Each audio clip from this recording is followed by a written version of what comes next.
ശയ്ക്ക് സ്തുതിയായിരിക്കട്ടെ. വിശുദ്ധ ദൈവകുമാരനും പരിശുദ്ധ അമ്മ മാതാവിനും ആയിരം ആയിരം നന്ദി. എൻ്റെ പേര് റജീസ് ആൻ്റണി. കോട്ടയം ജില്ലയിലെ ആനിക്കാട് എന്ന് പറഞ്ഞ സ്ഥലത്താണ് വീട്. ഞാനിപ്പോൾ എറണാകുളത്താണ് താമസിക്കുന്നത്. എറണാകുളത്താണ് ഞാൻ വരുന്നത്. ഞാനിവിടെ വരാൻ കാരണം എൻ്റെ ജീവിതത്തിൽ വളരെ സങ്കീർണമായ ഒരു കഷ്ടകാല സമയത്തോടെ ഞാൻ കടന്നുപോയി. അതുവരെ ഞാൻ പ്രാർത്ഥന എല്ലാ ദിവസവും സായന പ്രാർത്ഥന നമ്മൾ ചെല്ലും, ഞായറാഴ്ച പള്ളിയിൽ പോവും, വല്ലപ്പോഴും ഒരു വാർഷിക ധ്യാനത്തിലോ മറ്റോ പങ്കെടുക്കും എന്നല്ലാതെ ഞാനൊരു വലിയ ദൈവവിശ്വാസിയോ അങ്ങനെ സ്ഥിരമായി പ്രാർത്ഥനകളിലും ഉപവാസങ്ങളിലും പങ്കെടുക്കുന്ന ഒരാളോ ആയിരുന്നില്ല. പക്ഷേ നമ്മൾ സത്യസന്ധമായി ജീവിച്ചാൽ മതി, നമ്മുടെ പ്രവൃത്തികൾ മറ്റുള്ളവരെ ഉദ്ധരിക്കാതെ നമ്മൾ നമ്മുടേതായ വഴിയിലൂടെ പോയാൽ മതി എന്ന് വിചാരിച്ചിരുന്ന എനിക്ക്, ഞാൻ 2000 ആണ്ടിൽ സിനിമാ രംഗത്ത് വന്നതാണ്. ഞാൻ M.Com പഠനം കഴിഞ്ഞ് മാക്ട ചലച്ചിത്ര കളരിയിലൂടെ ഡയറക്ഷൻ കോഴ്സ് പഠിച്ച് സിനിമയിൽ വന്നതാണ്. അന്ന് മുതൽ ഞാനൊരു സ്വതന്ത്ര സംവിധായകനാകാനുള്ള ആഗ്രഹത്തോടു കൂടി പ്രവർത്തിക്കുകയായിരുന്നു. 2015 ഒരു സെക്കൻഡ് ക്ലാസ് യാത്ര എന്ന സിനിമയായിരുന്നു എനിക്ക് ആദ്യമായി ചെയ്യാനായിട്ടൊരു അവസരം കിട്ടിയത്. വിനീത് ശ്രീനിവാസനൊക്കെ അഭിനയിച്ച സൂപ്പർ ഹിറ്റായിട്ടൊരു സിനിമ. അത് കഴിഞ്ഞ് 2024 ഇപ്പോൾ ഞാൻ നിൽക്കുന്ന ഈ സമയം വരെ എൻ്റെ ജീവിതത്തിൽ കടന്നുപോയ പരീക്ഷണ കാലഘട്ടം സത്യം പറഞ്ഞാൽ ഒരു മനുഷ്യൻ ഓർക്കാൻ സാധിക്കാത്ത വിധം അത്രയും കഷ്ടകാലം പിടിച്ച ദിവസങ്ങളായിരുന്നു. അപ്പോൾ അതിസങ്കീർണമായ പ്രശ്നങ്ങളോട് കടന്നു പോയിക്കൊണ്ടിരിക്കുമ്പോൾ എന്നോടൊരു സുഹൃത്ത് പറഞ്ഞു, തൃശ്ശൂരുള്ള ഒരാളാണ്, അദ്ദേഹം ഇവിടെ വന്നിട്ടില്ല. ഞാനിന്ന് കൃപാസനത്തെക്കുറിച്ച് കേട്ടിട്ടുണ്ട്, കൃപാസന പത്രം അവിടെ ഇവിടെയൊക്കെ കണ്ടിട്ടുണ്ട്, പലരും പത്രം വിതരണം ചെയ്യുന്നത് കണ്ടിട്ടുണ്ട്, ഞാൻ വായിച്ചിട്ടുണ്ട്, അതിലെ അനുഭവ സാക്ഷ്യങ്ങൾ വായിച്ചിട്ടുണ്ട്, എന്നാലും ഞാനിവിടെ വന്നിട്ടില്ല. ഇതിൻ്റെ മുന്നിൽ കൂടെ ഞാൻ കടന്നു പോയിട്ടുണ്ട്.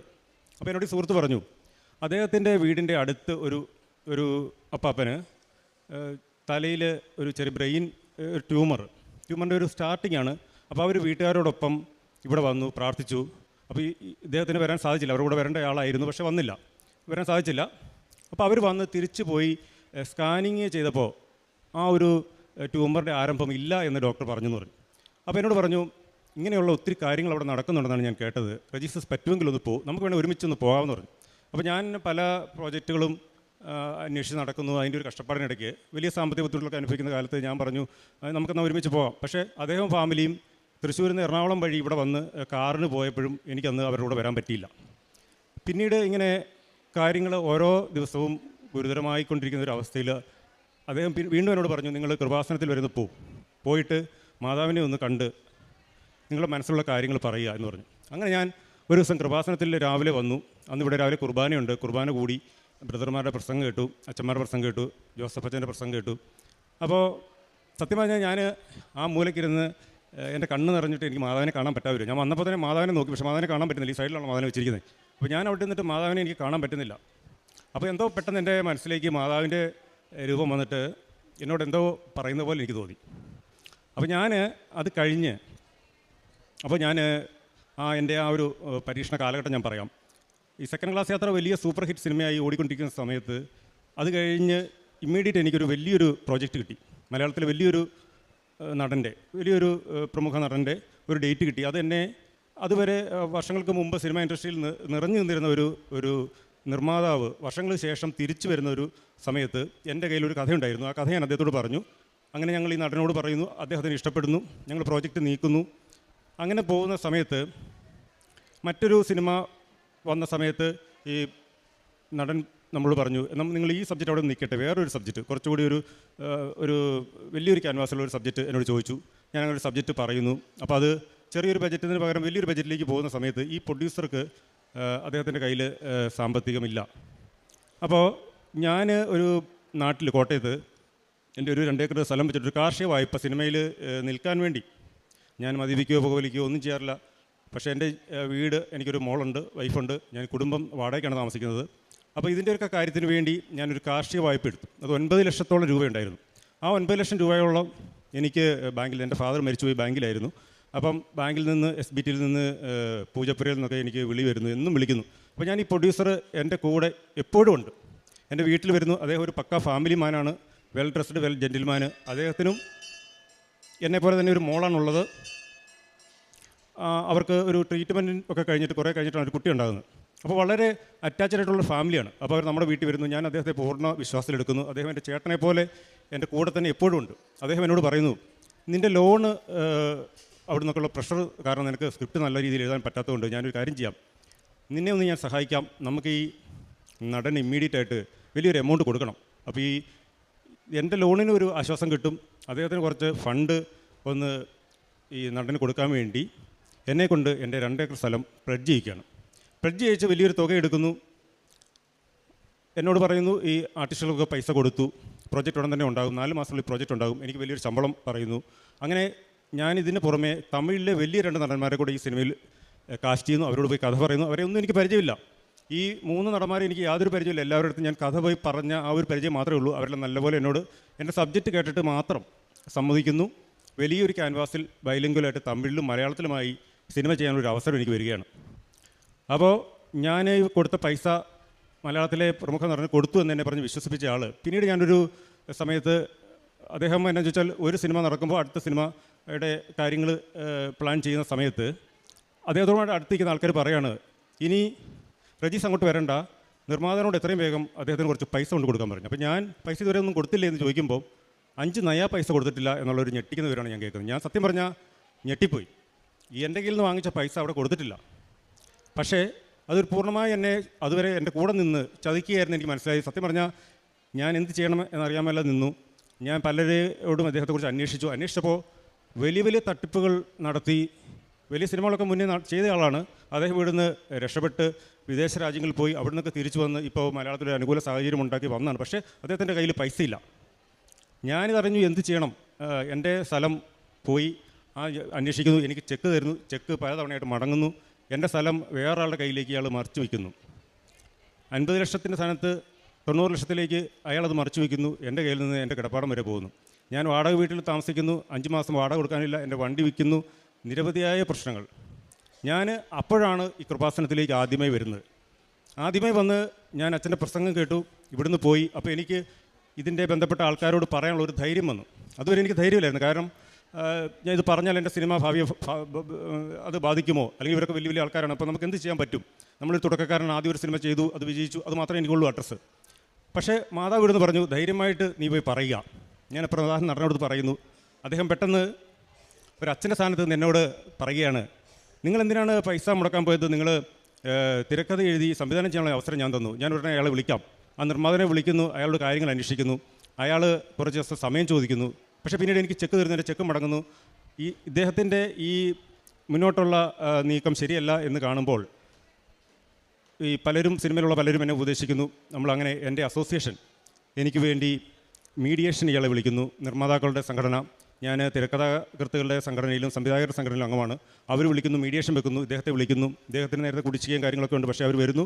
അവിടെ വരുമ്പോൾ പഴയ വലിയ വലിയ സിനിമകൾ ചെയ്തുള്ള നിർമ്മാതാക്കൾ എനിക്ക് തന്ന ചെക്ക് മടങ്ങിയ ചെക്ക് ഇദ്ദേഹത്തിന് നേരെ വലിച്ചെറിഞ്ഞുകൊണ്ട് ചോദിക്കുകയാണ്, എന്തിനാണ് ഈ പാവം പയ്യനെ നിങ്ങൾ അയാളുടെ ഭാവി കളഞ്ഞത്?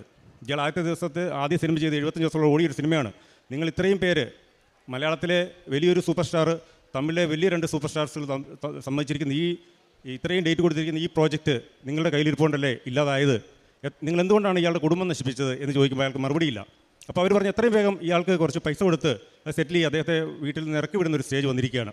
അപ്പോൾ ഇയാൾ എന്നോട് 2-3 മാസം അസോസിയേഷൻ വഴി സാവകാശം ചോദിക്കുന്നു. പക്ഷേ അത് കഴിഞ്ഞ് അവർ ഫോൺ എടുക്കുന്നില്ല. അസോസിയേഷൻ ഭാരവാഹികൾ വിളിക്കുമ്പോൾ ഫോൺ എടുക്കുന്നില്ല. അപ്പോൾ ഇയാളുടെ അനുഗ്രഹമായിട്ട് കോവിഡ് ഇങ്ങനെ വരുന്ന സമയമാണ്. അപ്പോൾ പിന്നീട് സമ്പൂർണ്ണ ലോക്ക്ഡൗൺ പ്രഖ്യാപിക്കുകയാണ്.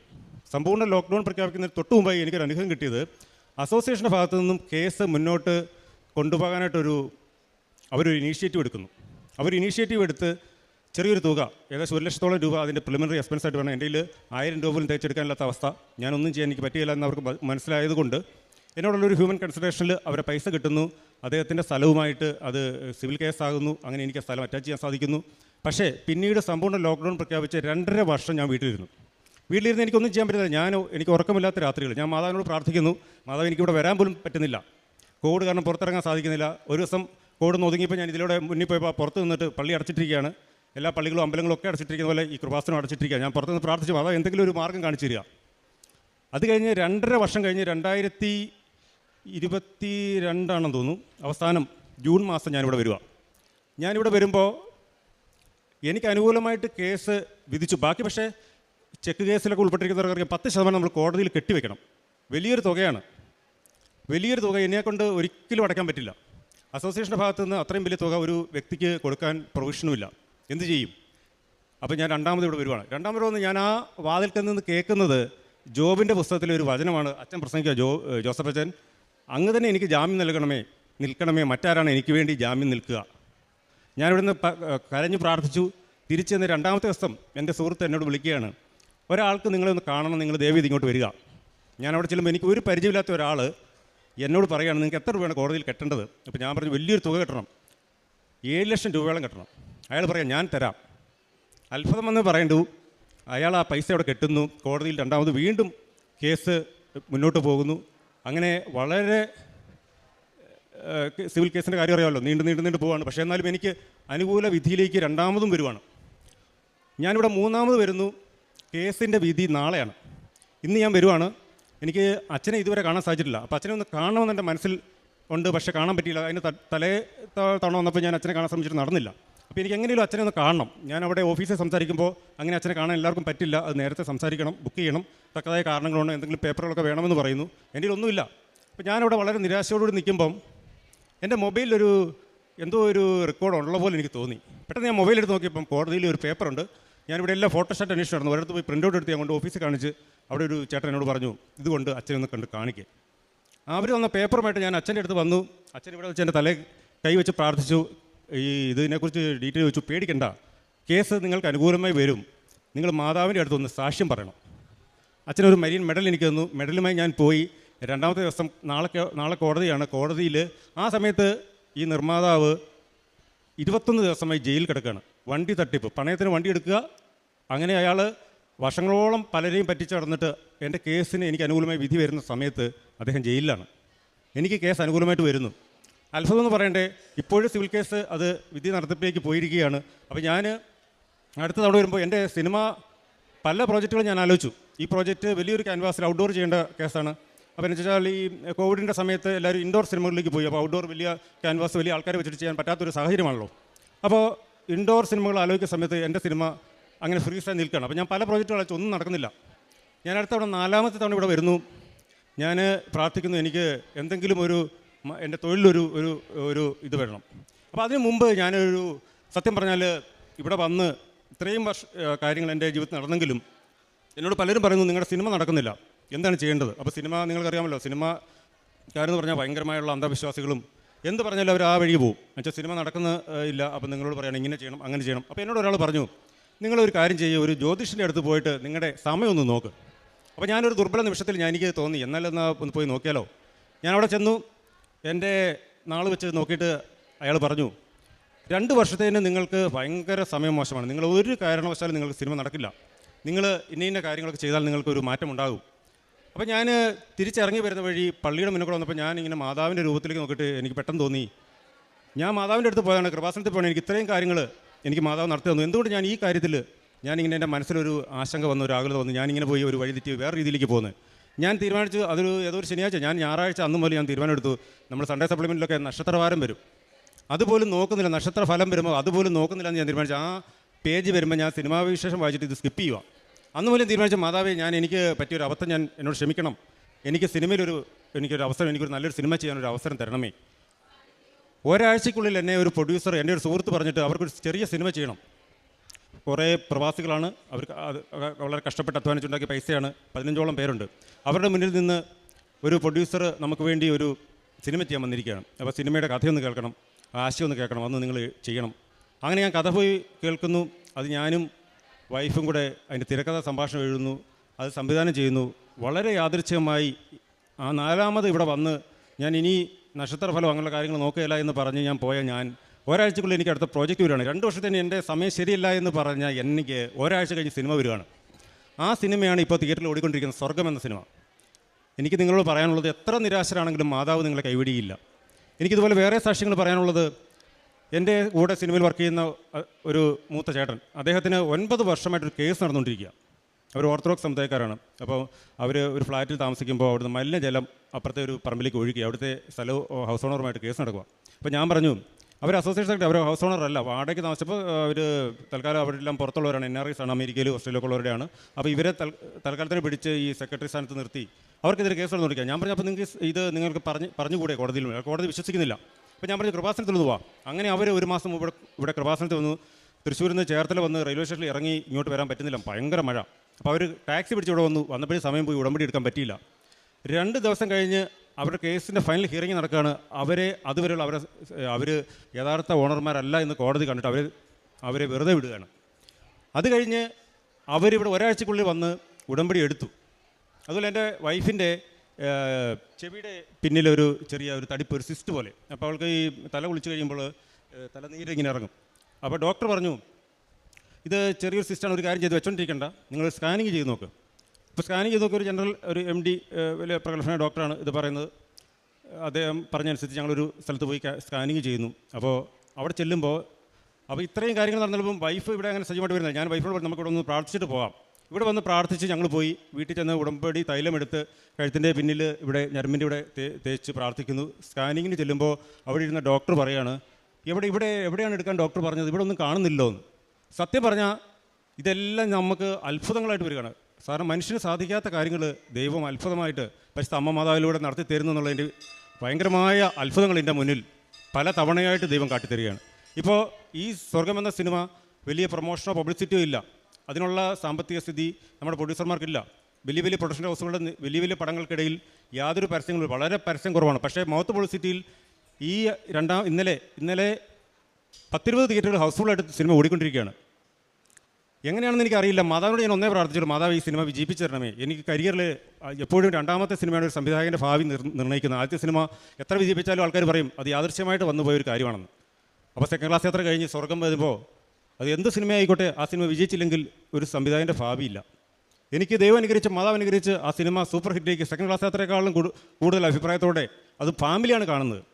40-45 വയസ്സുള്ള അമ്മമാരാണ് ആ സിനിമ കണ്ട് മൗത്ത് പബ്ലിസിറ്റി പള്ളിയിൽ നിന്നും അച്ഛന്മാർ സിസ്റ്റർമാരൊക്കെ പോയി കണ്ടിട്ട് നല്ല സിനിമയാണ്, ഇന്നത്തെ കാലഘട്ടത്തിൽ പറയേണ്ട ആവശ്യമാണെന്ന് പറയുമ്പോൾ അതെല്ലാം മാതാവ് എനിക്ക് നേടി തന്നാണ്. മാതാവിൻ്റെ ഒറ്റ അനുഗ്രഹം കൊണ്ട് മാത്രമാണ് ഞാൻ വിശ്വസിക്കുന്നത്. ഞാൻ എൻ്റെ കുടുംബവും നിങ്ങളെല്ലാവരും മാതാവ് സമർത്ഥമായിട്ട് അനുഗ്രഹിക്കട്ടെ. ഇതെനിക്കിവിടെ സാക്ഷ്യം പറയാൻ എനിക്കൊരു അവസരം കിട്ടിയതിന് നന്ദി പറയുന്നു. മാതാവിന് നന്ദി പറയുന്നു, അച്ഛന് നന്ദി പറയുന്നു. ഞാൻ നിർത്തുന്നു. ഈശോമിശിഹായ്ക്ക് എല്ലാവരും സ്തുതിയായിരിക്കട്ടെ. 1 പത്രോസ് 1-ാം 6-7 തിരുവചനങ്ങൾ. അല്പകാലത്തേക്ക് വിവിധ പരീക്ഷകൾ നിമിത്തം നിങ്ങൾക്ക് വ്യസനിക്കേണ്ടി വന്നാലും അതിൽ ആനന്ദിക്കുവിൻ. കാരണം അഗ്നിശോധനയെ അതിജീവിക്കുന്ന നശ്വരമായ സ്വർണത്തേക്കാൾ വിലയേറിയതായിരിക്കും പരീക്ഷകളെ അതിജീവിക്കുന്ന നിങ്ങളുടെ വിശ്വാസം. അത് യേശുക്രിസ്തുവിൻ്റെ പ്രത്യാഗമനത്തിൽ സ്തുതിക്കും മഹത്വത്തിനും ബഹുമാനത്തിനും ഹേതുവായിരിക്കും. പ്രിയമുള്ളവരെ, റെജിസ് ആൻ്റണി എന്ന ഈ സഹോദരൻ, സംവിധായകൻ, പരിശുദ്ധ കൃപാസന മാതാവിൻ്റെ തിരുനടയിൽ ഏറെ നന്ദിയോടും സ്നേഹത്തോടും കൂടി അമ്മയുടെ ലഭിച്ച വലിയ അനുഗ്രഹത്തിന്, ഒരു ജീവിതം, ഒരു പ്രൊഫഷൻ അതുതന്നെ തിരികെ ലഭിച്ചതിന് നന്ദി പറഞ്ഞുകൊണ്ട് സാക്ഷ്യം പങ്കുവയ്ക്കുകയാണ്. സ്വർഗം എന്ന സിനിമ കണ്ടവർക്കറിയാം, ആ സിനിമ എഴുതി കാണിക്കുന്നത് നീല പ്രതലത്തിൽ വെള്ള അക്ഷരങ്ങളായിട്ടാണ്. അതാണ് ശരിക്കും ആ സിനിമയെ അതിൻ്റെ ഓരോ കാര്യങ്ങളെ കണ്ടപ്പോൾ എന്നെ ഏറ്റവും ആകർഷിച്ചത്. ഞാൻ ഈ സ്ക്രീനിൽ ഈ നീല പ്രതലത്തിൽ വെള്ള അക്ഷരങ്ങളിൽ ഇത് എഴുതി കാണിക്കുമ്പോൾ ഇത് കൊള്ളാലോ, നമ്മുടെ കൃപാസനത്തിൻ്റെതാണല്ലോ എന്ന് പെട്ടെന്ന് എൻ്റെ മനസ്സിങ്ങനെ പറഞ്ഞുകൊണ്ടിരുന്നു. പിന്നീടാണ് ഇദ്ദേഹത്തിന് ഫേസ്ബുക്ക് വല്ലതും ഉണ്ടോ, അക്കൗണ്ട് വല്ലതും ഉണ്ടോ എന്ന് കരുതി ഇങ്ങനെ കഴിഞ്ഞ ഒരു 5-6 ദിവസം മുമ്പ് ഒന്ന് അന്വേഷിച്ചത്. അപ്പോൾ ഫേസ്ബുക്കിൽ ഞാൻ നോക്കുമ്പോൾ ഇന്നിവിടെ പറഞ്ഞ ഈ സാക്ഷ്യം മുഴുവനും കുറിച്ചിട്ടിട്ടുണ്ട്. ആ ആദ്യ ദിവസങ്ങളിൽ ഇത് റിലീസാകുമ്പോൾ ആ സ്വർഗം എന്ന് പറയുന്ന സിനിമയുടെ പോസ്റ്ററിൻ്റെ ഒപ്പം നമ്മുടെ കൃപാസന മാതാവിൻ്റെ ചിത്രവും ചേർത്താണ് ആ പോസ്റ്റർ അപ്ലോഡ് ചെയ്തിരിക്കുന്നത്. ഈ കടന്നുപോയ പീഡാനുഭവത്തിൻ്റെ മുഴുവൻ വിവരണങ്ങളും അവിടെ എഴുതിയിട്ടുണ്ട്. അതാണ് എന്നെ കൂടുതൽ ഈ സഹോദരൻ്റെ ഈ സിനിമയെ കുറച്ചുകൂടി സന്തോഷത്തോടുകൂടി കാണുവാൻ കാര്യമായത്. ഉടമ്പടി എടുത്തതോ ഇവിടെ വന്നുപോയതോ ഒന്നും അറിയില്ല. എങ്കിലും അമ്മ മാതാവിൻ്റെ തിരുനടയിൽ അമ്മ മാതാവിനെ അറിയുകയും സ്നേഹിക്കുകയും ചെയ്തുകൊണ്ട് ഈ ഒരു പ്രൊഫഷനിൽ ഈ സഹോദരൻ നിലനിന്നു. മരണം വരെ എത്താവുന്ന ജീവിതത്തിൻ്റെ വലിയ ഉണ്ടായിരുന്ന മുഴുവൻ നേട്ടങ്ങളും, ഏതാണ്ട് 1 കോടി പറ്റ വരുന്ന മുഴുവൻ സമ്പാദ്യവും ഒന്നും അറിയാതെ നഷ്ടപ്പെട്ടിട്ട് ജീവിതം താളം തെറ്റിപ്പോയിട്ട് തിരികെ ഇങ്ങനെ പിടിച്ചു കയറി വരുവാൻ അമ്മ മാതാവ് ഈ നാളുകളിൽ ഈ മകനെ സഹായിച്ചുവെന്നതാണ് പിന്നീട് ഞാൻ അതിലൂടെ വായിച്ചു പോയപ്പോൾ മനസ്സിലാക്കിയത്. ശരിക്കും സാക്ഷികൂടാരത്തിൻ്റെ അരികിൽ വന്ന് ഈ പേര് ആദ്യം വായിച്ചപ്പോൾ ഇത് ഈ ദിവസങ്ങളിൽ പരിചയപ്പെട്ട പേരാണല്ലോ എന്നർത്ഥമാണ് മുഖത്തോട്ട് നോക്കിയത്. ഒരു സംശയത്തിന് പുറത്താണ് ചോദിച്ചത്, ഡയറക്ടറാണോ എന്ന്. കേട്ടപ്പോൾ വലിയ സന്തോഷം തോന്നി. കാരണം കഴിഞ്ഞ ശനിയാഴ്ച നമ്മുടെ കൃപാസനത്തെ ഈ അൾത്താരയിൽ നമ്മൾ പറഞ്ഞ വചന പ്രഘോഷണം ഈ റെജിസ് ആൻ്റണി എന്ന ഈ സഹോദരൻ്റെ ജീവിതത്തെയും സാക്ഷ്യത്തെയുമായിരുന്നു. അമ്മ മാതാവ് ഏറ്റവും അടുത്ത ദിനങ്ങളിൽ ഈ മകനെ ഈ അൾത്താരയിൽ കൊണ്ടുവന്ന് ആ ഉടമ്പടി ജീവിതത്തെയും ഉടമ്പടി ജീവിതത്തിലൂടെ ലഭിച്ച ആത്മധൈര്യത്തെയും എല്ലാം തകരുമ്പോഴും ഞാൻ കൂടെയുണ്ടെന്ന് പറഞ്ഞ് അമ്മ മാതാവ് കൈപിടിച്ച് നടത്തിയതിനെയും അതിലൂടെ പുതിയ ഒരു ജീവിതം ഈ രണ്ടാമത്തെ സിനിമയിലൂടെ ഈ പ്രൊഫഷൻ തൻ്റേതാണെന്നും ഏറ്റവും മികച്ച സിനിമകൾ, മികച്ച ഗാനങ്ങൾ, മികച്ച പശ്ചാത്തല സംവിധാനങ്ങൾ ഒക്കെ എടുത്തുകൊണ്ട് ഈ ക്വാളിറ്റിയുള്ള ഒരു സിനിമാ സംവിധായകനായി ഈ ഫീൽഡിൽ നിൽക്കുവാൻ തനിക്കൊരു ആയുസ്സുണ്ടെന്നും ഭാവിയുണ്ടെന്നും ലോകത്തിന് മുൻപിൽ സാക്ഷ്യപ്പെടുത്തും വിധം മകനെ ഈ സാക്ഷ്യകൂടാരത്തിൽ ഈ അൾത്താരയിൽ ചേർത്ത് നിർത്തിയത് പരിശുദ്ധ കൃപാസനം മാതാവും മാത്രമാണ്. ഇത് നമുക്ക് നൽകുന്ന വലിയ സന്ദേശം, എത്ര കണ്ട് ജീവിതം തകർന്നു പോകട്ടെ, ആരൊക്കെ നമ്മളെ പരാജയപ്പെടുത്തട്ടെ, എത്ര കണ്ണീർ തോരാതെ വന്നുകൊണ്ടിരിക്കട്ടെ, അമ്മയിൽ ആശ്രയിച്ചുകൊണ്ട് നാം പ്രാർത്ഥിക്കുമെങ്കിൽ ചാരക്കൂനയിൽ നിന്ന് പോലും നമ്മളെ ഉയർത്തിക്കൊണ്ടുവരുവാൻ അമ്മയ്ക്ക് പദ്ധതിയുണ്ട്, അമ്മയ്ക്ക് വഴികളുണ്ട്. അമ്മ ദൂതന്മാരെ അയക്കും, നമ്മുടെ ജീവിതങ്ങളെയും സാഹചര്യങ്ങളെയും എല്ലാ മേഖലകളെയും സുരക്ഷിതമാക്കും. 2-3 ദൂതന്മാരുടെ സാന്നിധ്യം സഹോദരൻ പറയുന്നുണ്ട്. ഒന്ന്, ഒരു വ്യക്തി വഴിയാണ് കൃപാസനത്തിലേക്ക് വരുവാനായിട്ടുള്ള ആദ്യത്തെ ഒരു താല്പര്യം വരുന്നത്. രണ്ടാമത്തത് മറ്റൊരു വ്യക്തിയാണ് കോടതിയിൽ അടയ്ക്കേണ്ട പണം ചെറുതല്ല, 7 ലക്ഷം രൂപ അടയ്ക്കുവാനായിട്ട് താല്പര്യപ്പെട്ട് മുന്നോട്ട് വരുന്നത്. മൂന്നാമത്തത് ഉടമ്പടിയെടുത്ത് മാതാവിനോട് ഒന്ന് വഴിമാറിപ്പോയപ്പോൾ മാപ്പ് ചോദിച്ചപ്പോൾ ഇങ്ങോട്ട് തിരക്കി ഒരു പ്രൊഡ്യൂസർ വന്നിട്ട് ഞങ്ങളുടെ പടം സംവിധാനം ചെയ്യണമെന്ന് ആവശ്യപ്പെടുകയാണ്. ഇതൊന്നും യാദൃച്ഛികമല്ല, ഇതൊക്കെ ദൈവനിശ്ചയമാണ്. അതുകൊണ്ട് പരിശുദ്ധ അമ്മ മാതാവിൻ്റെ കരം ചേർത്ത് പിടിക്കുമ്പോൾ അമ്മ മാതാവ് നാം അറിയാത്ത വഴികളിലൂടെ നമുക്ക് ഏറ്റവും നന്മയായ ഇടങ്ങളിലേക്ക് നിരന്തരം നയിച്ചുകൊണ്ടിരിക്കും. അതിൻ്റെ നല്ല ജീവിതവും നല്ല സാക്ഷ്യവുമാണ് ഈ സഹോദരൻ നമ്മുടെ മുമ്പിൽ പങ്കുവയ്ക്കുക. അമ്മ മാതാവ് വഴി ഈ സഹോദരന്, ഈ കുടുംബത്തിന്, പ്രത്യേകിച്ച് ഈ പ്രൊഫഷന് തമ്പുരാൻ നൽകിയ എല്ലാ അനുഗ്രഹങ്ങളെയും ഓർത്ത് നന്ദി പറയാം.